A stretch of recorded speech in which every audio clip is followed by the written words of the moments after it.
Et salut tout le monde, c'est Rémi Debé. On se retrouve aujourd'hui pour une toute nouvelle vidéo et aujourd'hui nous allons voir ensemble, je vais vous présenter l'avenir de Peugeot. J'avais déjà fait une vidéo sur Alfa Romeo, sur l'avenir d'Alfa Romeo. Cette fois-ci, ce sera la marque française. On va parler de l'avenir de Peugeot, des futurs modèles sous Stellantis. Alors déjà, pour commencer cette vidéo, on a des premières informations qui nous viennent de l'Argus. Et j'ai déjà vu dans d'autres médias aussi automobiles qui sont sortis récemment sur les dernières semaines. Donc il y a Stellantis qui avait prévu de faire une troisième génération de 2008, un 2008 électrique qui devait sortir en septembre 2027, mais qui a été reporté. Déjà, les premières informations sur ça, il a été reporté en septembre 2029, donc 2 ans plus tard.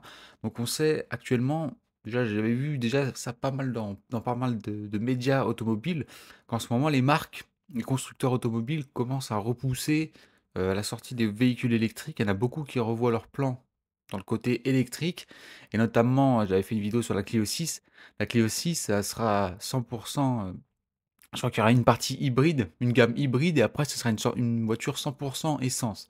Donc quand on sait que soi-disant en 2035 il n'y en aura plus, quand ils sortent une voiture comme ça prouve que les ventes, des voitures électriques ne sont pas bonnes du tout et que les gens restent quand même dans cette partie-là de des voitures thermiques. Donc voilà, j'avais vu ça et même Lancia a revu ses plans aussi et qui a dit qu'il allait sortir un véhicule qui n'allait pas être 100 électrique comme la Clio 6 qui va sortir l'année prochaine, en 2026, pardon. Alors pour la suite, en 2025, on aura le Peugeot 308 qui sera restylé, donc il y a peu d'informations sur son futur design, si ce n'est qu'il voilà, il aura une petite nouveauté côté design, même du côté mécanique, il devrait hériter du moteur électrique qui a été adopté récemment sur la 408 qui est sortie.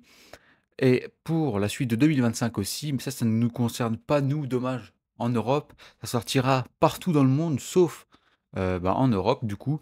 Ce sera le Peugeot Landtrek qui sera complètement restylé. Donc c'est un pick-up pour ceux qui ne savent pas, qui est depuis 2020 est commercialisé dans le monde sauf en Europe et qui aura une face avant complètement rénovée 5 ans, quasiment 5 ans, oui, 5 ans plus tard après la sortie de ce pick-up. Et pour finir sur ces derniers modèles, ces derniers futurs modèles de la marque euh, Peugeot sous Stellantis, on aurait en 2027 la suite du 208 actuel.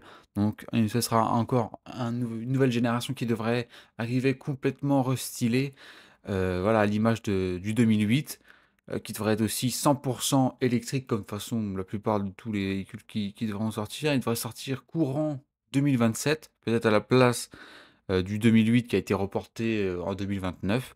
On verra bien à cette époque, à cette date-là, pardon. Et en 2027, on aura un véhicule 100% électrique, 508, une 508 100% électrique qui sortira en 2027 et qui sera inspiré et qui ressemblera beaucoup au design, au concept car Inception, qui est sorti cette année euh, au Salon mondial de l'auto. Donc voilà, on va voir ce que ça va donner. Normalement, ça devrait être lancé, ce sera une berline 100% électrique qui devrait être lancée pour concurrencer la Tesla Model 3. Bon, après, ce sera difficile de concurrencer Tesla, je pense, à ce niveau-là, parce que Tesla, ils en vendent quand même pas mal de leurs voitures, hein, qu'on aime ou qu'on n'aime pas, ils en vendent quand même pas mal, donc je sais pas s'ils vont vraiment réussir à les concurrencer. Donc voilà, c'est tout pour cette vidéo, et on se dit à la prochaine, et ciao tout le monde.